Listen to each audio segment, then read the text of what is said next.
Hey guys, welcome back to World Mechanics. Our mission here at the garage, guys, is to save you as much money as we can. That's why we make these absolutely free videos. Let's go ahead and start on it now.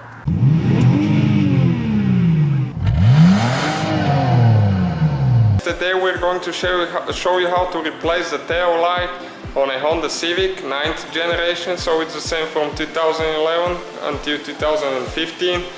What you need to do, we're going to demonstrate on the right side, but it's identical for the left side.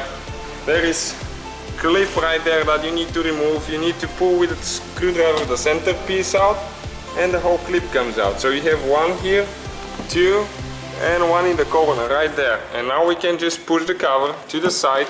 And now right here on the back you have 4 nuts with an 8mm socket that you need to remove for a wrench. Right there, one there, one in the corner there, and one on the bottom. So you need to remove all 4. Okay, this is the last one right now. And now you need to turn all the bulbs to the left about 30 degrees so you can get them out of there. Okay, the one on the very left is the turn signal, the one on the right for reverse, and the bottom one is the tail light. And now you should be just able to pull the whole tail light out of there. There is only one more bulb right there that we need to remove. This one is usually hard to get to. Right there you can just press down and release like that. Okay, and this is the tail light right here.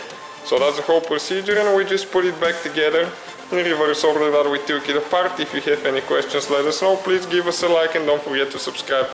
Hopefully guys the video was helpful. Please do not forget to comment, like, subscribe. That way we can keep making these absolutely free videos. Guys, we have more than 19,000 free repair videos on our YouTube channels that can, guys, save you thousands of dollars in future repairs. Check them out. Thank you guys for watching and see you next time.